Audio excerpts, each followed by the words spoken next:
जेता जियो पिंड सब तेरा, तू अंतर जामी पुरख भगवान। दासन दास कहे जन नानक, जेहा तू करावे तेहा हों करी वख्यान। वाहिगुरु जी का खालसा, वाहिगुरु जी की फतेह। दीन दर्द दुख पंजना, कट कट नाथ अनाथ। शरण तुम्हारी आयो, नानक के प्रभसाथ। श्री हरिकृष्ण ते आइए, जिस डिठे सब दुख जाए। गुरु रूप साध संगत जी, आज 14 जुलाई आज के दिन सन 1656 बाला प्रीतम गुरु हरकृष्ण पातशाह जिन्हां दा अवतार 7वें गुरु नानक गुरु हरराय पातशाह के गृह विखे माता कृष्ण कौर जी के कुख तो कीरतपुर साहब विखे दूसरी संतान के रूप दे विच होया। पहली संतान गुरु हरराय पातशाह ते माता कृष्ण कौर जी दे बाबा राम राय जी होए, जिन्हां दा जन्म कुछ विद्वान सज्जन लिखते हैं कि 1646 दे विच होया ते कुछ लिखते हैं 1651 दे विच होया। गुरु प्यारे, जब गुरु हरकृष्ण पातशाह का अवतार होया तो उस वक़्त मुगलिया सल्तनत के बाबर के वंशज, बाबर का बेटा हुमायूं, हुमायूं का अकबर, अकबर का जहांगीर, जहांगीर का शाहजहां, शाहजहां का शासन सी। शाहजहां ने सन 1627 तो लैके 1658 तक हिंदुस्तान पर हुकूमत की थी। 1656 विखे गुरु हरकृष्ण पातशाह का अवतार होया है। उस वक्त शाहजहां की तबीयत कुछ ठीक नहीं थी। गुरु प्यारियो, शाहजहां के 4 बेटे, दारा शिको सब तो वड्डे, शाह शुजा उस तो छोटे, औरंगजेब उस तो छोटे ते मुराद सब तो छोटे। 1658 ਦੇ ਵਿੱਚ शाहजहां की अचानक तबीयत खराब हो गई। हालांकि औरंगजेब जड़ा समझदार बहुत सी, लेकिन उसनों सत्ता की इकतदार की लालच बहुत सी, बस बादशाहियत का चस्का सी उसनों। इस वास्ते उसने अपने पिता ने 1658 ਦੇ ਵਿੱਚ बीमार ने शाहजहां की अपने ਵੱਡੇ ਭਰਾਵਾਂ ਦਾ दारा शिको ਅਤੇ शाह शुजा ਅਤੇ छोटे भरा मुराद ਦਾ कुछ विद्वान सज्जन लिखते हैं कतल करके, ਤੇ कुछ कहते हैं उन्होंने बंदी बना के, ਤੇ ਨਾਲ ਆਪਣੇ ਪਿਤਾ ਸ਼ਾਹਜਹਾਨ ਨੂੰ ਬੰਦੀ ਬਣਾ ਕੇ ਆਪ ਹਿੰਦੁਸਤਾਨ ਦਾ ਬਾਦਸ਼ਾਹ ਬਣ ਬੈਠਿਆ। जब हिंदुस्तान का उसने बादशाहियत संभाली, सल्तनत संभाली, तो उसने ये निगाह मारी कि ਜਿਹੜਾ दारा शिको ਉਹਦਾ ਵੱਡਾ ਭਰਾ है ਤੇ असली हकदार सी शाहजहां की मृत्यु के बाद तख्त संभालन का, कि उस दारा शिको के संपर्क दे विच कौन कौन रहा है।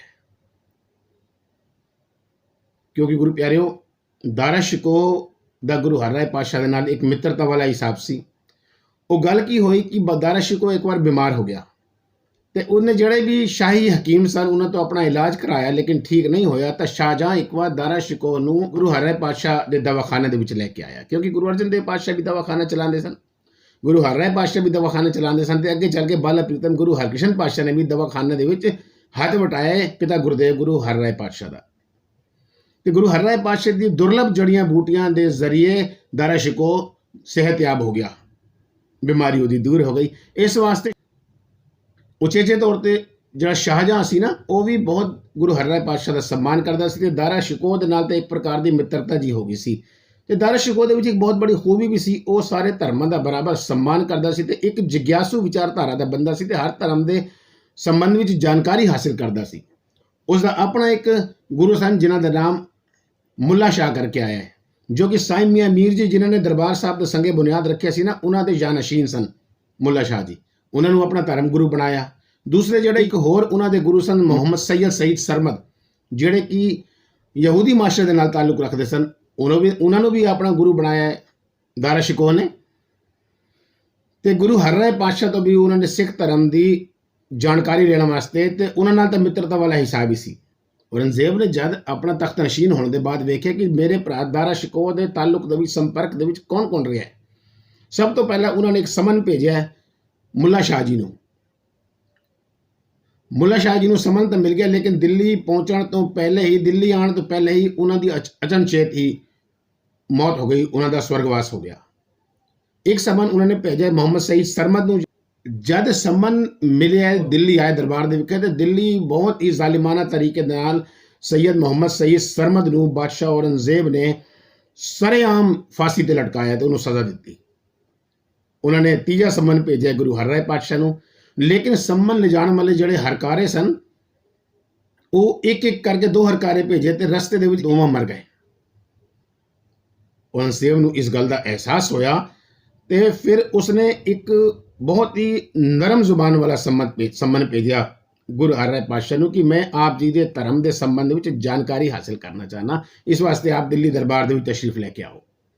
ਗੁਰੂ ਹਰਿਰਾਏ ਪਾਤਸ਼ਾਹ ਤਾਂ ਨਹੀਂ ਗਏ, ਲੇਕਿਨ ਉਹਨਾਂ ਦੇ ਜਿਹੜੇ ਵੱਡੇ ਸਪੁੱਤਰ ਬਾਬਾ ਰਾਮ ਰਾਏ ਜੀ ਸਨ, ਬਹੁਤ ਸਿਆਣੇ ਸਨ, ਸਮਝਦਾਰ ਸਨ, ਤੇ ਉਹਨਾਂ ਨੂੰ ਭੇਜਿਆ ਤੇ ਹਿਦਾਇਤ ਦੇ ਕੇ ਭੇਜਿਆ ਕਿ ਬਾਬਾ ਰਾਮ ਰਾਏ ਜੀ ਨੂੰ ਕਿ ਇਹ ਰੂਹਾਨੀਅਤ ਦਾ ਦਰਬਾਰ ਹੈ, ਪੰਥ ਨੂੰ ਸ਼ਾਹੀ ਹਕੂਮਤ ਦੇ ਸਾਹਮਣੇ ਝੁਕਣ ਨਾ ਦੇਣਾ, ਕਿਉਂਕਿ ਇਸਲਾਮ ਦੇ ਵਿੱਚ ਇੱਕ ਰਿਵਾਇਤ ਹੈ ਕਿ ਜੇ ਧਰਮ ਦੀ ਉੱਚਤਾ ਦੇ ਨਾਲ ਨਾਲ ਕਰਾਮਾਤ ਹੋਣਾ ਵੀ ਜ਼ਰੂਰੀ ਹੈ। ਜੇ ਤੁਹਾਨੂੰ ਕਿਧਰੇ ਕਰਾਮਾਤ ਦਾ ਉਹ ਨਹੀਂ ਜ਼ਿਕਰ ਕਰਨ ਤਾਂ ਬਾਬੇ ਨਾਨਕ ਦੇ ਦਰ ਤੇ ਕਰਾਮਾਤ ਤਾਂ ਸਰਾਸਰ ਕਹਿਰ ਹੈ। ਬਾਬੇ ਨਾਨਕ ਆਪ ਕਹਿੰਦੇ ਨੇ ਕਿ ਬਾਜੋ ਸੱਚੇ ਨਾਮ ਦੇ ਹੋਰ ਕਰਾਮਾਤ ਅਸਾਂ ਤੇ ਨਹੀਂ। ਤੇ ਨਾਲ ਹੀ ਅੱਗੇ ਚੱਲ ਕੇ ਆਪ ਦੇਖਦੇ ਹੋ ਕਿ ਕਿਸ ਤਰ੍ਹਾਂ ਗੁਰੂ ਹਰਗੋਬਿੰਦ ਪਾਤਸ਼ਾਹ ਦੇ ਸਪੁੱਤਰ ਬਾਬਾ ਅਟਲ ਜੀ ਨੇ ਆਪਣੇ ਮਿੱਤਰ ਬਾਬਾ ਮੋਹਨ ਜੀ ਨੂੰ ਜੀਵਿਤ ਕੀਤਾ ਆਪਣੀ ਸ਼ਕਤੀ ਦੇ ਨਾਲ, ਤੇ ਹੋਰ ਅੱਗੇ ਚੱਲ ਕੇ ਬਾਬਾ ਗੁਰਦਿੱਤਾ ਜੀ ਨੇ ਇੱਕ ਮਰੀ ਹੋਈ ਗਾਂ ਨੂੰ ਜਵਾਇਆ। ਤਾਂ ਗੁਰੂ ਹਰਗੋਬਿੰਦ ਪਾਤਸ਼ਾਹ ਇਤਨੇ ਨਾਰਾਜ਼ ਹੋਏ ਉਹਨਾਂ ਆਪਣੇ ਸਗੇ ਪੁੱਤਰਾਂ ਤੇ ਕਿ ਦੋਵਾਂ ਬੱਚਿਆਂ ਨੂੰ, ਬਾਬਾ ਅਟਲ ਜੀ ਨੂੰ ਵੀ ਤੇ ਬਾਬਾ ਗੁਰਦਿੱਤਾ ਜੀ ਨੂੰ ਇੱਛਾ ਮ੍ਰਿਤੂ ਲੈਣੀ ਪਈ। ਗੁਰੂ ਤੇਗ ਬਹਾਦਰ ਪਾਤਸ਼ਾਹ ਅੱਗੇ ਚੱਲ ਕੇ ਕਹਿੰਦੇ ਨਹੀਂ ਕਰਾਮਾਤ ਸਰਾਸਰ ਕਹਿਰ व ਮੌਤ ਅਸਤ, ਕਰਾਮਾਤ ਸਿੱਖੀ ਦੇ ਵਿੱਚ ਹੈ ਹੀ ਨਹੀਂ, ਇਸ ਗੱਲ ਨੂੰ ਜ਼ਰੂਰ ਧਿਆਨ ਰੱਖਣਾ। ਉਹੀ ਗੱਲ ਹੋਈ ਜਦ ਬਾਬਾ ਰਾਮ ਰਾਏ ਜੀ ਗਏ ਤਾਂ ਗੁਰੂ ਹਰਿਰਾਏ ਪਾਤਸ਼ਾਹ ਨੇ 4 ਸਿੱਖ ਦੀਵਾਨ ਭਾਈ ਦਰਗਾਹਮਲ ਜੀ ਦੀ ਅਗਵਾਈ ਹੇਠ ਭੇਜੇ ਉਹਨਾਂ ਦੇ ਨਾਲ। ਜਦ ਬਾਦਸ਼ਾਹ ਦੇ ਦਰਬਾਰ ਦੇ ਵਿੱਚ ਗਏ ਤਾਂ ਜਿਹੜਾ ਦਿੱਲੀ ਦੇ ਇੱਕ ਮਸੰਦ ਸੀ ਗੁਰਬਖਸ਼ਾ, ਕਿਉਂਕਿ ਮਸੰਦਾਂ ਦੀ ਹਾਲਤ ਐਸੀ ਹੋ ਗਈ ਸੀ ਕਿ ਉਹ ਗੁਰੂ ਦੇ ਭਰਤੀ ਤਾਂ ਹੋਏ ਸਨ ਗੁਰੂ ਘਰ ਦੇ ਸੇਵਾਦਾਰ ਬਣ ਕੇ, ਤੇ ਲੇਕਿਨ ਅੱਗੇ ਚੱਲ ਕੇ ਉਹਨਾਂ ਦੀਆਂ ਨੀਅਤਾਂ ਜਿਹੜੀਆਂ ਸਨ ਗੁਰੂ ਘਰ ਦੀ ਮਾਇਆ ਤੇ ਖਰਾਬ ਹੋ ਗਈਆਂ। ਉਹ ਵੀ ਗੁਰੂ ਘਰ ਦੇ ਖਿਲਾਫ ਸੀ ਮਸੰਦ ਗੁਰਬਖਸ਼ਾ। ਤੇ ਨਾਲ ਇੱਕ ਗੁਰੂ ਅਰਜਨ ਦੇਵ ਪਾਤਸ਼ਾਹ ਦੇ ਅਨੰਨ ਭਗਤ ਹੋਏ ਨੇ ਭਾਈ ਬਹਿਲੋ, ਜਿਨ੍ਹਾਂ ਨੂੰ ਸਨਮਾਨ ਦੇਣ ਵਾਸਤੇ ਗੁਰੂ ਅਰਜਨ ਦੇਵ ਪਾਤਸ਼ਾਹ ਦੇ ਇਹ ਵਚਨ ਉਚਾਰੇ ਕਿ ਭਾਈ ਬਹਿਲੋ ਸਭ ਤੋਂ ਪਹਿਲੋਂ। ਲੇਕਿਨ ਅੱਗੇ ਚੱਲ ਕੇ ਭਾਈ ਬਹਿਲੋ ਦੇ ਵੰਸ਼ਜ ਗੁਰਦਾਸ ਤੇ ਤਾਰਾ ਇਹ ਵੀ ਗੁਰੂ ਘਰ ਦੇ ਖਿਲਾਫ ਹੋ ਗਏ ਤੇ ਇਹ ਗੁਰਬਖਸ਼ੇ ਨਾਲ ਮਿਲ ਗਏ। ਉੱਥੋਂ ਗੁਰਬਖਸ਼ੇ ਨੇ ਰਾਮ ਰਾਏ ਜੀ ਨੂੰ ਚੜਾਤਾ, ਇਹਨਾਂ ਗੁਰਦਾਸ ਤੇ ਤਾਰਾ ਨੇ ਵੀ ਚੜਾਤਾ। ਤੇ ਜਦ ਦਰਬਾਰ ਦੇ ਵਿੱਚ ਪਹੁੰਚੇ ਬਾਦਸ਼ਾਹ ਔਰੰਗਜ਼ੇਬ ਦੇ ਤਾਂ ਇਹਨਾਂ ਨੇ ਉਹੀ ਸਵਾਲ ਸੀ ਕਰਾਮਾਤ ਵਿਖਾਓ। ਜੇ ਤੁਹਾਡੇ ਗੁਰੂ ਨਾਨਕ ਪਾਤਸ਼ਾਹ ਦੇ ਦਰਬਾਰ ਦੇ ਵਿੱਚ ਕਰਾਮਾਤ ਹੈ, ਵਾਕਈ ਰੂਹਾਨੀਅਤ ਦਾ ਕੋਈ ਉਹਨਾਂ ਨੂੰ ਇਲਮ ਹੈ, ਤਾਂ ਕਰਾਮਾਤ ਤੁਹਾਡੇ ਅੰਦਰ ਹੋਣੀ ਚਾਹੀਦੀ ਹੈ। ਉਹ ਹਿਸਾਬ ਸੀ, ਬੜੀ ਉਹਨਾਂ ਨੇ ਲਾਲਚ ਦਿੱਤਾ ਬਾਦਸ਼ਾਹ ਨੇ ਤੇ ਇਹਨਾਂ ਨੇ ਚੁੱਕ ਦਿੱਤਾ, ਗੁਰਬਖਸ਼ਾ ਨੇ, ਗੁਰਦਾਸ ਨੇ, ਤਾਰਾ ਨੇ। ਤੇ ਬਾਬਾ ਰਾਮ ਰਾਏ ਜੀ ਨੇ 72 ਕਰਾਮਾਤਾਂ ਬਾਦਸ਼ਾਹ ਦੇ ਦਰਬਾਰ ਦੇ ਵਿੱਚ ਵਿਖਾਈਆਂ, ਜਦਕਿ ਭਾਈ ਦਰਗਾਹਮਲ ਜੀ ਨੇ ਉਹਨਾਂ ਨੂੰ ਹਿਦਾਇਤ ਕੀਤੀ ਕਿ ਤੁਸੀਂ ਇਹ ਗੁਰੂ ਘਰ ਦੀ ਸ਼ਾਨ ਦੇ ਖਿਲਾਫ ਕਰ ਰਹੇ ਹੋ। ਗੁਰੂ ਹਰਿਰਾਏ ਪਾਤਸ਼ਾਹ ਨੇ ਤੁਹਾਨੂੰ ਹੁਕਮ ਕੀਤਾ ਕਿ ਇਹ ਸਿੱਖ ਪੰਥ ਦੇ ਵਿੱਚ ਕਰਾਮਾਤਾਂ ਵਿਖਾਣਾ ਨਹੀਂ ਹੈ। ਲੇਕਿਨ ਉਹ ਉਸ ਵਕਤ ਬਾਦਸ਼ਾਹ ਨੂੰ ਖੁਸ਼ ਕਰਨ ਦੇ ਵਿੱਚ ਜਿਹੜਾ ਸਭ ਕੁਝ ਭੁੱਲ ਗਏ। ਬਾਦਸ਼ਾਹ ਨੇ ਖੁਸ਼ ਹੋ ਕੇ ਉਹਨਾਂ ਨੂੰ ਦੂਨ ਘਾਟੀ ਦਾ ਇਲਾਕਾ ਦਿੱਤਾ। ਅੱਜ ਬਾਬਾ ਰਾਮ ਰਾਏ ਦਾ ਬਹੁਤ ਵੱਡਾ ਸਥਾਨ ਝੰਡੇ ਜੀ ਬਣੇ ਹੈ ਦੇਹਰਾਦੂਨ ਵਿਖੇ। ਜਦ ਭਾਈ ਦਰਗਾਹਮਲ ਜੀ ਨੇ ਗੁਰੂ ਹਰਿਰਾਏ ਪਾਤਸ਼ਾਹ ਨੂੰ ਇਹ ਸੂਚਨਾ, ਇਹ ਇਤਲਾਹ ਭੇਜੀ ਇੱਕ ਸਿੱਖ ਦੇ ਜ਼ਰੀਏ ਕਿ ਬਾਬਾ ਰਾਮ ਰਾਏ ਨੇ ਬਾਦਸ਼ਾਹ ਦੇ ਦਰਬਾਰ ਦੇ ਵਿੱਚ 72 ਕਰਾਮਾਤਾਂ ਵਿਖਾਈਆਂ ਤੇ ਆਪ ਦੇ ਹੁਕਮਾਂ ਦੀ ਉਦੂਲੀ ਕੀਤੀ ਹੈ। ਕੀਰਤਪੁਰ ਸਾਹਿਬ ਤੋਂ ਗੁਰੂ ਹਰਿਰਾਏ ਪਾਤਸ਼ਾਹ ਨੇ ਹੁਕਮ ਲਿਖ ਕੇ ਭੇਜਿਆ ਕਿ ਰਾਮ ਰਾਏ ਸਾਡੇ ਮੂੰਹ ਨਹੀਂ ਲੱਗਣਾ, ਤੁਸੀਂ ਗੁਰੂ ਨਾਨਕ ਪਾਤਸ਼ਾਹ ਦੇ ਪੰਥ ਨੂੰ ਨੀਵਾਂ ਕੀਤਾ ਹੈ। ਰਾਮ ਰਾਏ ਜੀ ਆਪ ਨੇ ਗੁਰੂ ਨਾਨਕ ਪਾਤਸ਼ਾਹ ਦੀ ਰਚਿਤ ਬਾਣੀ ਦੀ ਤੁਕ ਦੇ ਵਿੱਚ ਤਬਦੀਲੀ ਕਰਕੇ ਬਾਦਸ਼ਾਹ ਨੂੰ ਭਾਵੇਂ ਖੁਸ਼ ਕਰ ਲਿੱਤਾ ਹੈ, ਲੇਕਿਨ ਸਾਡੀ ਨਾਰਾਜ਼ਗੀ ਦੇ ਪਾਤਰ ਬਣੇ ਹੋ ਆਪ। ਗੁਰੂ ਨਾਨਕ ਪਾਤਸ਼ਾਹ ਦੇ ਮਿਸ਼ਨ ਨੂੰ ਸ਼ਾਹੀ ਦਰਬਾਰ ਦੇ ਅੱਗੇ ਚੁਕਾਇਆ ਹੈ, ਇਸ ਵਾਸਤੇ ਸਾਡੇ ਮੂੰਹ ਨਹੀਂ ਲੱਗਣਾ। ਸਨ 1661 ਦਾ ਇਹ ਵਾਕਿਆ ਗੁਰੂ ਪਿਆਰਿਓ। ਬਾਬਾ ਰਾਮ ਰਾਏ ਨੂੰ ਚਿੱਠੀ ਮਿਲੀ। ਇਧਰ ਗੁਰੂ ਹਰਿਰਾਏ ਪਾਤਸ਼ਾਹ ਦੀ ਤਬੀਅਤ ਜਿਹੜੀ ਹੈ ਖਰਾਬ ਹੋਈ 1661 ਦੇ ਵਿੱਚ, ਮਾਤਰ 31 ਸਾਲ ਦੀ ਉਮਰ ਦੇ ਵਿੱਚ, ਤੇ ਉਹਨਾਂ ਨੇ ਆਪਣਾ ਅੰਤਿਮ ਸਮਾਂ ਜਾਣਦੇ ਹੋਏ ਆਪਣੇ ਛੋਟੇ ਸਪੁੱਤਰ, ਜਿਨ੍ਹਾਂ ਦੀ ਅਵਸਥਾ ਉਸ ਵਕਤ 5 ਸਾਲ ਤੇ 3 ਮਹੀਨੇ ਗੁਰੂ ਪਿਆਰਿਓ, ਗੁਰੂ ਹਰਕ੍ਰਿਸ਼ਨ ਪਾਤਸ਼ਾਹ, ਉਹਨਾਂ ਨੂੰ ਗੁਰਤਾ ਗੱਦੀ ਦੀ ਜ਼ਿੰਮੇਵਾਰੀ ਸੌਂਪ ਦਿੱਤੀ ਤੇ ਆਪ 1661 ਦੇ ਵਿੱਚ ਜੋਤੀ ਜੋਤ ਸਮਾ ਗਏ। ਹੁਣ ਅੱਗੇ ਸਮਾਂ ਚੱਲਿਆ 1664। ਰਾਮ ਰਾਏ ਨੇ ਸ਼ਿਕਾਇਤ ਕੀਤੀ ਫਿਰ ਬਾਦਸ਼ਾਹ ਦੇ ਦਰਬਾਰ ਦੇ ਵਿੱਚ ਕਿ ਮੇਰਾ ਜਿਹੜਾ ਹੱਕ ਸੀ ਗੁਰੂ ਨਾਨਕ ਪਾਤਸ਼ਾਹ ਦੇ ਮਿਸ਼ਨ ਦੀ ਜ਼ਿੰਮੇਵਾਰੀ ਦਾ, ਗੁਰੂ ਨਾਨਕ ਪਾਤਸ਼ਾਹ ਦੀ ਗੁਰਤਾ ਗੱਦੀ ਦੀ ਜ਼ਿੰਮੇਵਾਰੀ ਦਾ ਮੇਰਾ ਹੱਕ ਸੀ। ਮੈਂ ਗੁਰੂ ਹਰਿਰਾਏ ਪਾਤਸ਼ਾਹ ਦਾ ਵੱਡਾ ਬੇਟਾ, ਮੈਂ ਵੱਡਾ ਸਪੁੱਤਰ ਹਾਂ, ਲੇਕਿਨ ਮੇਰਾ ਹੱਕ ਮੈਨੂੰ ਨਹੀਂ ਦਿੱਤਾ ਗਿਆ। ਤੇ ਮੇਰੇ ਛੋਟਾ ਭਰਾ ਜੋ ਕਿ ਬਹੁਤ ਛੋਟਾ 5 ਸਾਲ ਦੀ ਉਦਮ ਅਵਸਥਾ ਤੇ ਉਹ ਇਤਨੀ ਵੱਡੀ ਜ਼ਿੰਮੇਵਾਰੀ ਨਹੀਂ ਸੰਭਾਲ ਸਕਦਾ, ਉਸ ਨੂੰ ਮੇਰੇ ਪਿਤਾ ਜੀ ਨੇ ਇਹ ਹੱਕ ਦਿੱਤਾ ਤੇ ਮੇਰੇ ਪਿਤਾ ਜੀ ਜੋਤੀ ਜੋਤ ਸਮਾ ਗਏ ਨੇ। ਇਸ ਵਾਸਤੇ ਮੈਂ ਚਾਹੁੰਦਾ ਕਿ ਸ਼ਾਹੀ ਮੁਦਾਖਲਤ ਦੇ ਨਾਲ ਮੈਨੂੰ ਮੇਰੀ ਇਹ ਗੁਰਤਾ ਗੱਦੀ ਦੀ ਜ਼ਿੰਮੇਵਾਰੀ ਮੈਨੂੰ ਦਿਵਾਈ ਜਾਵੇ। ਔਰੰਗਜ਼ੇਬ ਨੇ ਇੱਕ ਸਮਨ ਗੁਰੂ ਹਰਕ੍ਰਿਸ਼ਨ ਪਾਤਸ਼ਾਹ ਨੂੰ ਭੇਜਿਆ। ਜਦ ਗੁਰੂ ਹਰਕ੍ਰਿਸ਼ਨ ਪਾਤਸ਼ਾਹ ਨੂੰ ਦਿੱਲੀ ਆਉਣ ਦਾ ਸੰਬੰਧ ਬਾਬਾ ਮਿਰਜ਼ਾ ਰਾਜਾ ਜੈ ਸਿੰਘ ਦੇ ਜ਼ਰੀਏ ਭੇਜਿਆ ਤੇ ਬਹੁਤ ਵਿਨਮਰ ਭਾਸ਼ਾ ਦਾ ਇਸਤੇਮਾਲ ਕੀਤਾ ਹੈ ਕਿ ਆਪ ਜੀ ਦੇ ਨਾਲ ਉਹੀ ਸਵਾਲ ਉਹੀ ਵਾਲਾ ਜਿਹੜਾ ਕਿ ਗੁਰੂ ਹਰਿਰਾਏ ਪਾਤਸ਼ਾਹ ਵਾਸਤੇ ਭੇਜਿਆ ਸੀ ਕਿ ਅਸੀਂ ਜਿਹੜੀ ਬਾਬਾ ਨਾਨਕ ਦਾ ਮਿਸ਼ਨ ਹੈ, ਬਾਬਾ ਨਾਨਕ ਦਾ ਸਿੱਖੀ ਦਾ ਮਿਸ਼ਨ ਹੈ, ਇਸ ਸੰਬੰਧ ਵਿੱਚ ਵਿਚਾਰਾਂ ਸਾਂਝੀਆਂ ਕਰਨਾ ਚਾਹੁੰਦੇ ਹਾਂ। ਗੁਰੂ ਪਿਆਰਿਓ, ਗੁਰੂ ਹਰਕ੍ਰਿਸ਼ਨ ਪਾਤਸ਼ਾਹ ਜਿਹੜੇ ਨੇ ਉਹ ਚੱਲੇ ਉੱਥੋਂ ਕੀਰਤਪੁਰ ਸਾਹਿਬ ਤੋਂ, ਤੇ ਪਹਿਲਾ ਪੜਾਅ ਉਹਨਾਂ ਨੇ ਜਿਹੜਾ ਕੀਤਾ ਅੰਬਾਲਾ ਨੇੜੇ ਪੰਜੋਖਰਾ, ਜਿੱਥੇ ਹੁਣ ਗੁਰਦੁਆਰਾ ਜਿਹਨੂੰ ਗੁਰਦੁਆਰਾ ਪੰਜੋਖਰਾ ਸਾਹਿਬ ਜਿਹੜਾ ਹੈ ਉੱਥੇ ਕੀਤਾ। ਕੁਰੂਕਸ਼ੇਤਰ ਦੇ ਇੱਕ ਵਿਦਵਾਨ ਪੰਡਿਤ ਭਾਈ ਲਾਲ ਚੰਦ ਜੀ ਜਿਹੜੇ ਸਨਾਤਨ ਧਰਮ ਦੇ ਪ੍ਰਚਾਰਕ ਸਨ, ਜਦ ਉਹਨਾਂ ਨੂੰ ਪਤਾ ਲੱਗਿਆ ਕਿ ਗੁਰੂ ਨਾਨਕ ਪਾਤਸ਼ਾਹ ਦੇ ਮਿਸ਼ਨ ਦੀ ਜ਼ਿੰਮੇਵਾਰੀ ਇੱਕ 5 ਸਾਲ ਦੇ ਬੱਚੇ ਦੇ ਮੋਢਿਆਂ ਤੇ ਪਈ ਹੈ ਤੇ ਨਾਮ ਵੀ ਹਰੀ ਕ੍ਰਿਸ਼ਨ ਹੈ, ਕਿਉਂਕਿ ਵਿਦਵਾਨ ਬਹੁਤ ਸਨ ਪੰਡਿਤ ਲਾਲ ਚੰਦ ਜੀ, ਲੇਕਿਨ ਗਰੂਰ ਬਹੁਤ ਸੀ।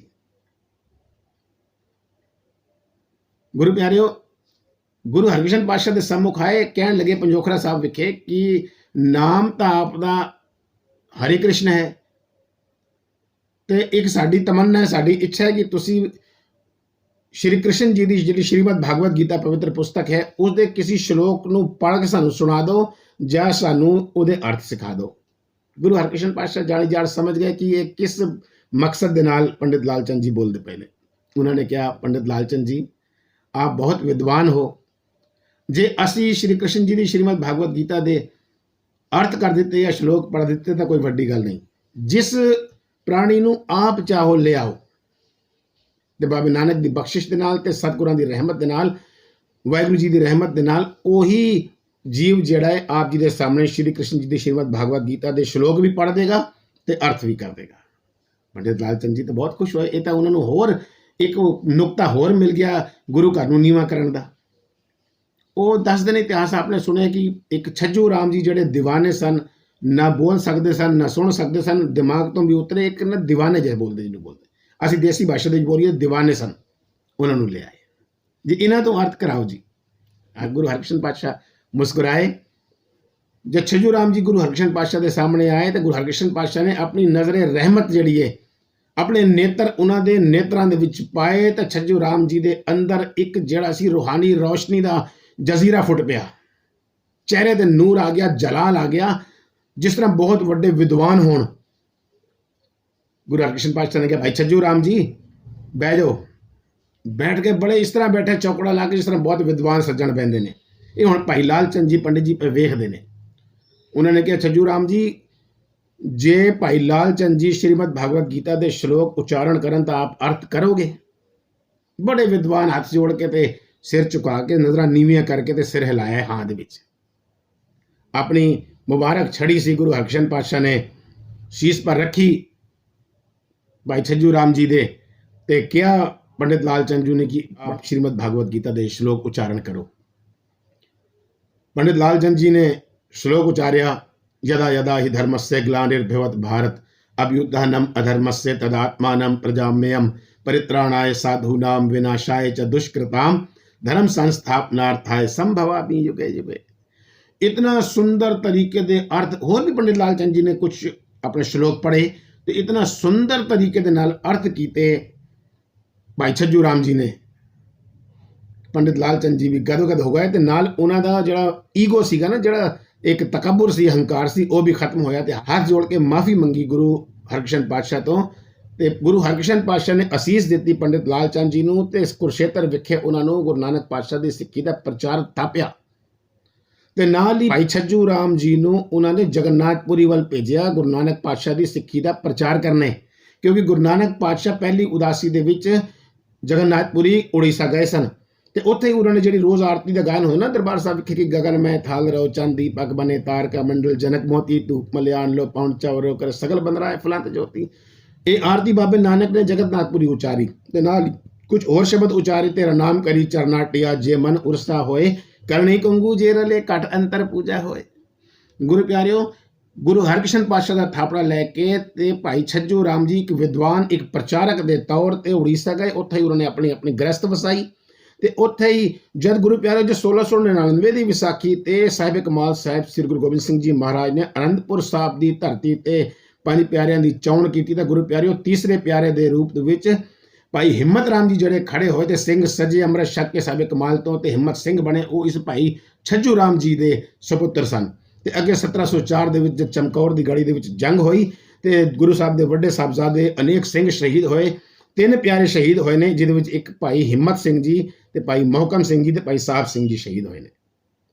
ਸੋ ਗੁਰੂ ਪਿਆਰਿਓ, ਜਦ ਗੁਰੂ ਹਰਕ੍ਰਿਸ਼ਨ ਪਾਤਸ਼ਾਹ ਦਿੱਲੀ ਪਹੁੰਚੇ ਨੇ ਤੇ ਮਿਰਜ਼ਾ ਰਾਜਾ ਜੈ ਸਿੰਘ ਨੇ ਬੜਾ ਸਵਾਗਤ ਕੀਤਾ ਤੇ ਆਪਣੇ ਬੰਗਲੇ ਦੇ ਵਿੱਚ ਉਹਨਾਂ ਦਾ ਉਤਾਰਾ ਕੀਤਾ ਹੈ। ਜਿਹੜਾ ਗੁਰਦੁਆਰਾ ਬੰਗਲਾ ਸਾਹਿਬ ਹੈ ਨਾ ਗੁਰੂ ਪਿਆਰਿਓ, ਇਹ ਮਿਰਜ਼ਾ ਰਾਜਾ ਜੈ ਸਿੰਘ ਜਿਹੜੇ ਕਿ ਔਰੰਗਜ਼ੇਬ ਦੇ ਸਿਪਾਹੀ ਸਾਲਾਰ ਸਨ, ਉਹਨਾਂ ਦਾ ਸੀ। ਤੇ ਇਹ ਬੰਗਲਾ ਉਹਨਾਂ ਨੇ ਭੇਟ ਕਰ ਦਿੱਤਾ ਗੁਰੂ ਹਰਕ੍ਰਿਸ਼ਨ ਪਾਤਸ਼ਾਹ ਨੂੰ।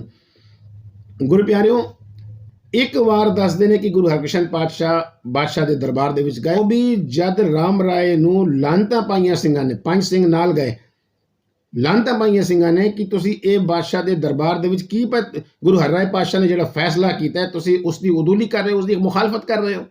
ਖੈਰ ਬੜਾ ਸ਼ਰਮਿੰਦਾ ਹੋਇਆ ਰਾਮ ਰਾਏ ਤੇ ਉਸ ਨੂੰ ਸੋਝੀ ਆਈ ਕਿ ਮੈਂ ਆਪਣੀ ਜਗ੍ਹਾ ਗਲਤ ਹਾਂ। ਜਿਹੜਾ ਉਸਨੇ ਸ਼ਿਕਾਇਤਨਾਮਾ ਲਾਇਆ ਸੀ ਨਾ ਕਿ ਮੈਨੂੰ ਗੁਰਤਾ ਗੱਦੀ ਦੀ ਜ਼ਿੰਮੇਵਾਰੀ ਮਿਲਣੀ ਚਾਹੀਦੀ ਹੈ, ਇਸ ਵਾਸਤੇ ਜਦ 5 ਸਿੱਖ ਨਾਲ ਗਏ ਨੇ ਤਾਂ ਇੱਕ ਬਾਬਾ ਰਾਮ ਰਾਏ ਗਏ, ਇੱਕ ਦਿੱਲੀ ਦਾ ਮਸੰਦ ਗੁਰਬਖਸ਼ਾ ਗਿਆ, ਇੱਕ ਦੀਵਾਨ ਭਾਈ ਦਰਗਾਮਲ ਜੀ ਗਏ ਨੇ, ਇੱਕ ਗੁਰੂ ਪਿਆਰਿਓ ਬਾਬਾ ਬੁੱਢਾ ਸਾਹਿਬ ਦੇ ਵੰਸ਼ਜ ਬਾਬਾ ਗੁਰਦਿੱਤਾ ਜੀ ਜਿਹੜੇ ਨਾਲ ਸਨ ਉਹ ਗਏ ਨੇ।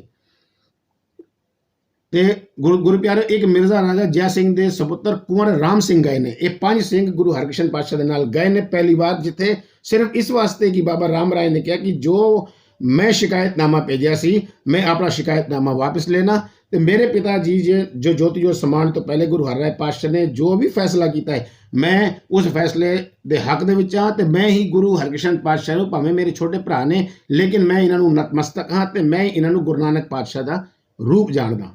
ਇਹ ਸਨ 1664 ਗੁਰੂ ਪਿਆਰਿਓ। 1664 ਦੇ ਵਿੱਚ ਦਿੱਲੀ ਦੇ ਵਿੱਚ ਮਹਾਮਾਰੀ ਫੈਲੀ ਚੇਚਕ ਦੀ, ਜਿਸ ਤਰ੍ਹਾਂ ਹੁਣ ਇੱਕ ਕੋਰੋਨਾ ਵਾਇਰਸ ਫੈਲਿਆ ਨਾ ਗੁਰੂ ਪਿਆਰਿਓ, ਉਸ ਵਕਤ ਵੀ ਗੁਰੂ ਹਰਕ੍ਰਿਸ਼ਨ ਪਾਤਸ਼ਾਹ ਨੇ ਇਤਨੀ ਸੇਵਾ ਕੀਤੀ ਉਸ ਮਹਾਮਾਰੀ ਦੇ ਵਿੱਚ। ਜਿਹੜੇ ਵੀ ਮਰੀਜ਼ ਸਨ ਇਤਨੀ ਸੇਵਾ ਕੀਤੀ ਕਿ ਉਹਨਾਂ ਦੀ ਸੇਵਾ ਕਰਦਿਆਂ ਕਰਦਿਆਂ ਕਿਤਨੀ ਸੰਗਤ ਐਸੀ ਜੀ ਕਿ ਗੁਰੂ ਹਰਕ੍ਰਿਸ਼ਨ ਪਾਤਸ਼ਾਹ ਦੇ ਚਰਨਾ ਅੰਮ੍ਰਿਤ ਲੈ ਕੇ ਠੀਕ ਹੁੰਦੀ ਰਹੀ। ਤੇ ਅੱਜ ਵੀ ਗੁਰੂ ਪਿਆਰਿਓ ਸੈਂਕੜੋਂ ਹਜ਼ਾरों ਐਸੇ ਮਰੀਜ਼ ਨੇ ਕਿਸੇ ਵੀ ਬਿਮਾਰੀ ਦੇ ਕਿ ਗੁਰੂ ਹਰਕ੍ਰਿਸ਼ਨ ਪਾਤਸ਼ਾਹ ਦੇ ਦਰ ਦਾ ਅੰਮ੍ਰਿਤ ਲੈ ਕੇ ਠੀਕ ਹੁੰਦੇ ਨੇ। ਗੁਰੂ ਹਰਕ੍ਰਿਸ਼ਨ ਪਾਤਸ਼ਾਹ ਨੂੰ ਆਪ ਵੀ ਚੇਚਕ ਹੋ ਗਈ ਤੇ ਬਹੁਤ ਛੋਟੀ ਅਵਸਥਾ ਦੇ ਵਿੱਚ ਉਹ ਚੇਚਕ ਦੀ ਬਿਮਾਰੀ ਦੇ ਨਾਲ ਹੀ ਗੁਰੂ ਪਿਆਰਿਓ ਜੋਤੀ ਜੋਤ ਸਮਾ ਗਏ। ਉਸ ਵਕਤ ਉਹਨਾਂ ਦੀ ਅਵਸਥਾ ਪੌਣੇ 8 ਸਾਲ ਦੀ ਸੀ। ਗੁਰੂ ਪਿਆਰਿਓ, ਅੱਜ ਵੀ ਆਪ ਦੇਖੋ ਕਿ ਕੋਰੋਨਾ ਵਾਇਰਸ ਦਾ ਇਹ ਜਿਹੜਾ ਕਿ ਇਹ ਪੈਂਡੇਮਿਕ ਚੱਲ ਰਿਹਾ ਹੈ ਤੇ ਇਸ ਦੇ ਵਿੱਚ ਕਿਤਨੀਆਂ ਸੇਵਾ ਗੁਰਦੁਆਰਾ ਬੰਗਲਾ ਸਾਹਿਬ ਦੀਆਂ ਨੇ। ਆਪ ਫੇਸਬੁੱਕ ਤੇ ਵੀ ਦੇਖਦੇ ਹੋ ਕਿ ਕਿਤਨੇ ਡਾਕਟਰਾਂ ਦੀ ਸੇਵਾ, ਕਿਤਨੇ ਮਰੀਜ਼ਾਂ ਦੀ ਸੇਵਾ, ਕਿਤਨੇ ਪ੍ਰਵਾਸੀ ਮਜ਼ਦੂਰਾਂ ਦੀ ਸੇਵਾ, ਕਿਤਨੇ ਲੰਗਰ ਪਾਣੀ ਆਏ ਗਏ ਦੀ ਸੇਵਾ, ਕਿਤਨੀਆਂ ਸੇਵਾਵਾਂ ਨੇ। ਸੋ ਗੁਰੂ ਪਿਆਰਿਓ, ਅੱਜ ਦੇ ਦਿਨ 14 ਜੁਲਾਈ ਸਨ 1656 ਬਾਲਾ ਪ੍ਰੀਤਮ ਗੁਰੂ ਹਰਕ੍ਰਿਸ਼ਨ ਪਾਤਸ਼ਾਹ ਦਾ ਅਵਤਾਰ ਦਿਹਾੜਾ ਹੈ। ਸਾਰੀ ਸੰਗਤਾਂ ਨੂੰ ਬਾਲਾ ਪ੍ਰੀਤਮ ਦੇ ਪ੍ਰਕਾਸ਼ ਦਿਹਾੜੇ ਦੀਆਂ ਲੱਖ ਲੱਖ ਵਧਾਈਆਂ।